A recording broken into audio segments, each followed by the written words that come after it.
Hello, hello, hello. It's another TV review. This was out. I can't remember what night it was on because I was watching the Beatles. Watching the Beatles, and so I watched this after I watched the Beatles. Another documentary. It was on BBC Two at the weekend. It was Freddie Mercury, the final act. And whilst there's usually a plethora of documentaries about Queen and Freddie Mercury on Channel 5, it's quite unusual for there to be a series. When I say serious, not the usual, like I say, Channel 5 material, a serious documentary considering the final years of the legendary Queen frontman. And yeah, I wasn't looking forward to this because, again, well, what can you say? We all know how that story ends. And this goes into detail about how Freddie's story ended. But also there's more. There's more. There's more to it than that. It was very interesting how they framed it because it wasn't your standard, you know, this is how it was. There's that, but we all know the story. What they also did is they also looked at the socio-political climate at the time with regards to AIDS and HIV and everything that was going on in the media. So that gave it a different context, especially with various gay men of the time talking about their experiences with the disease and how they were treated and and what went on. And so it gave it an extra dimension to what was going on. And it's easy. Well, it's not easy to forget because AIDS was a shadow that loomed large over my generation. Because again, through the 80s, that's when I was a teenager. That's when you discover sex, what sex is, and then we were told with the dulcet tones of John Hurt and the gravestones smashing, if you have sex, you're going to die. So, yeah, it's enough to put you off. So that was, we had, like I always say, we had the twin threat of complete nuclear annihilation and AIDS. That was our generation. Kids today don't know they were born. So those were the pressures that I grew up in. And so, yeah, it picks up the story from around the time of the Magic Tour and describing how Freddie Mercury was tired.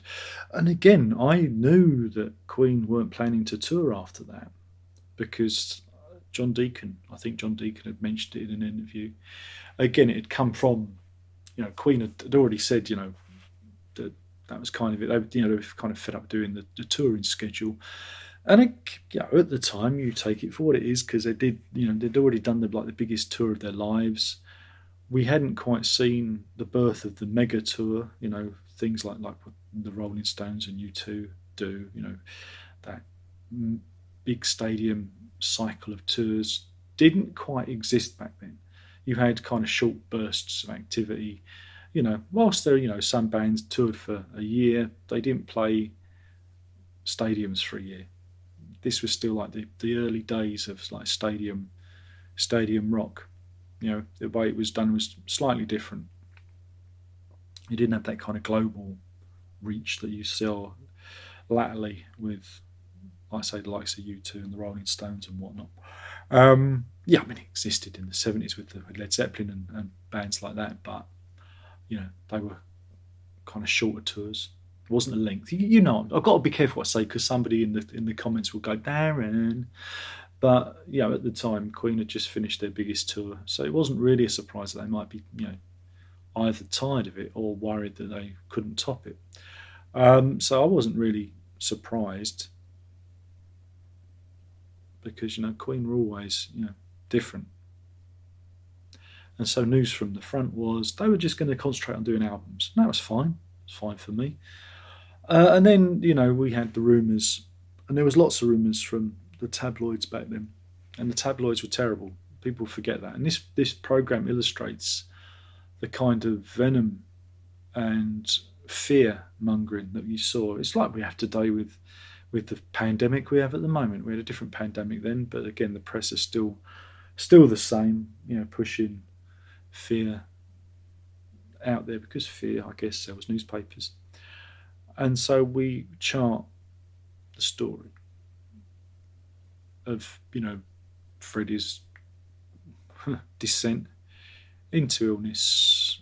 Again, the exact starting point, we're not sure, but it must have been sometimes around 86 because he felt a physical change in himself that he couldn't manage the live shows. And then after that, there was diagnosis, get treatment.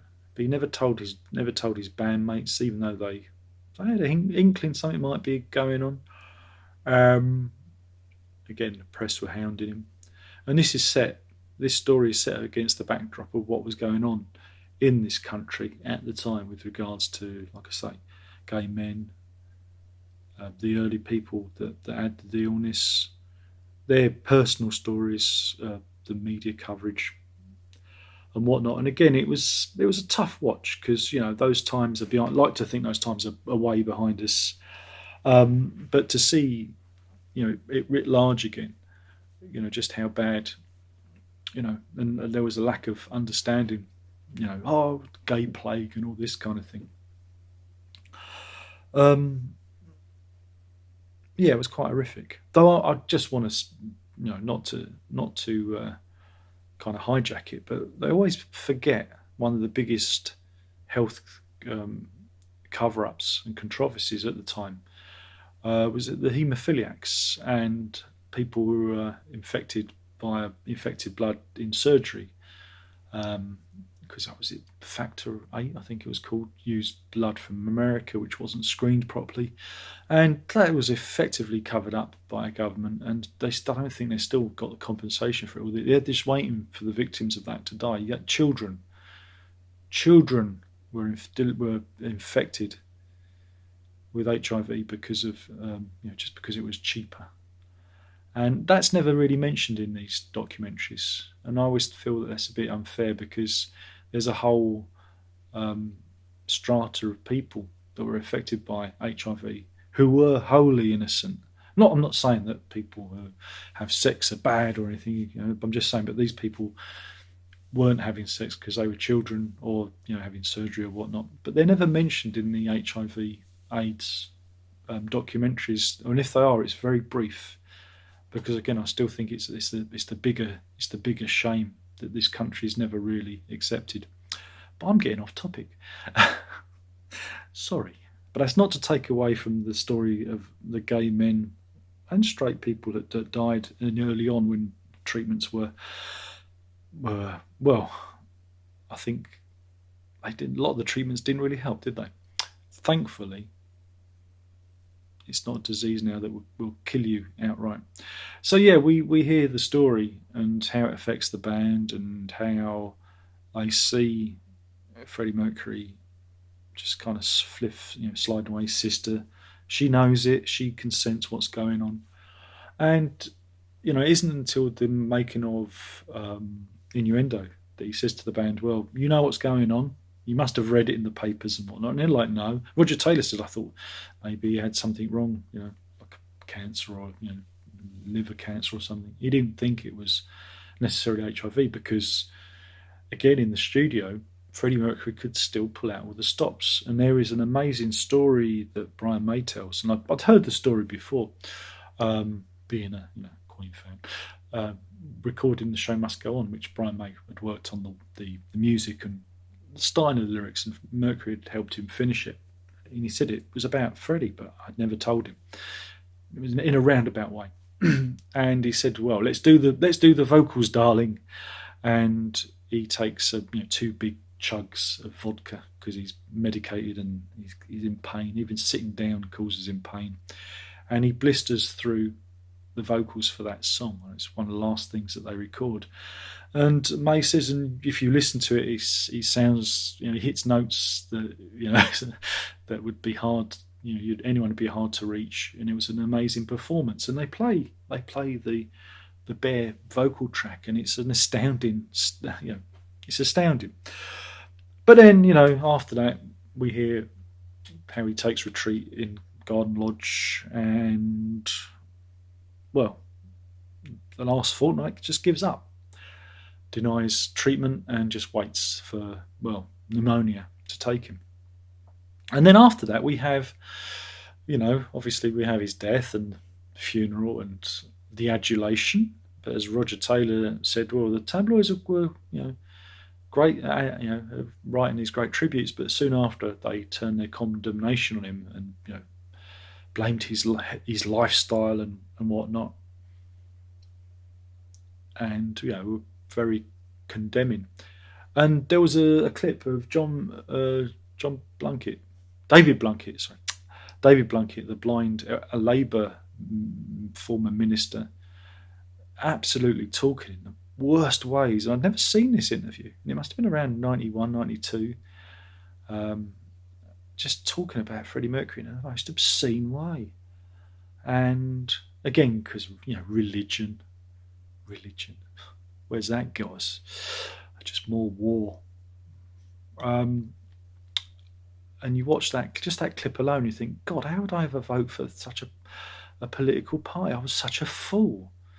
Because they're no better than the Conservatives. It's all the same. Same shit, different colour. So that was, again, seeing what it was like and being reminded of how awful, things were back then in the media, and how the victims of this disease were portrayed. Yeah,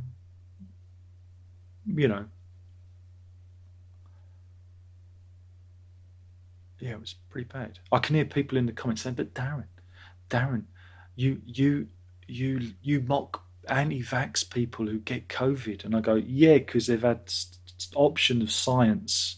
You've got to remember what HIV was like back in the 80s. People didn't know what it was, where it was come from, who got it. It was a different time. Even really careful people contracted the virus, and the documentary talks about this. So you're comparing an apple to an orange there, especially when we have medicine and science to help us. But hey, if I drop anything metal on the floor, I can pick it up now, really easy, thanks to the vaccine.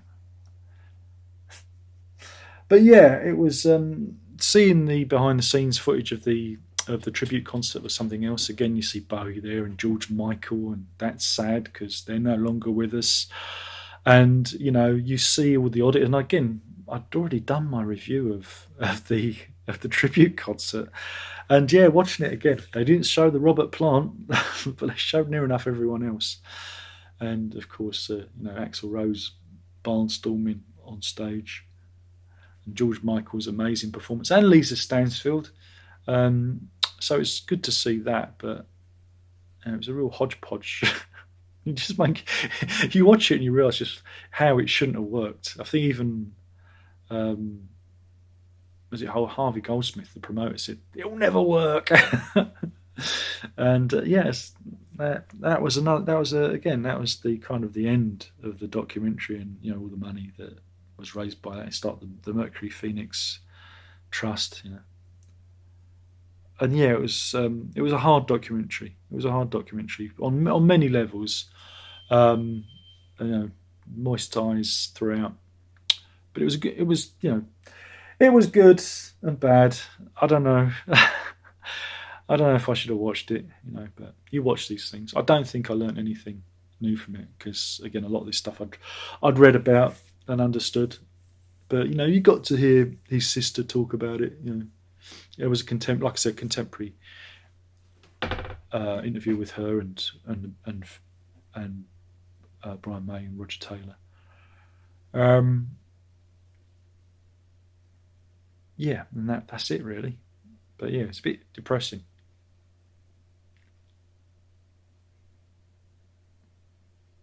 And that's how the BBC chose to mark the death of Freddie Mercury. And it's a shame they couldn't have, followed it with some concert footage or something. Maybe they did. I was watching the Beatles. I ended up watching the documentary on iPlayer. So yeah, sorry for whittering on. This one went on too long. This was meant to be a snappy one. But yeah, I came away from it feeling miserable.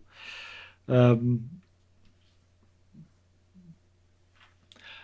so yeah, it did its job, and it was also, you got to see the time and be reminded of a time. And for me, again, Freddie Mercury's death. I mean, '91 was tough for me because that was the year my dog died, and Freddie Mercury died, and then in February '92, my grandmother died, and that was like the first time someone really close to me had died. And in '94, my grandfather died, so I had a run of death in the family and a pretty hard period for me. So I don't like looking back at the early '90s.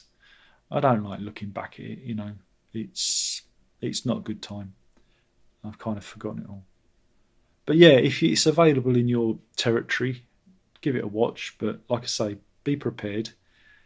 You will feel emotions. There will be emotions will wash over you unless you've got a heart of stone. And some of the stories that are told, not no, the external stories of AIDS and HIV are tragic. But thankfully, medicine has moved on, and HIV/AIDS isn't the thing it once was. And hey, that's science.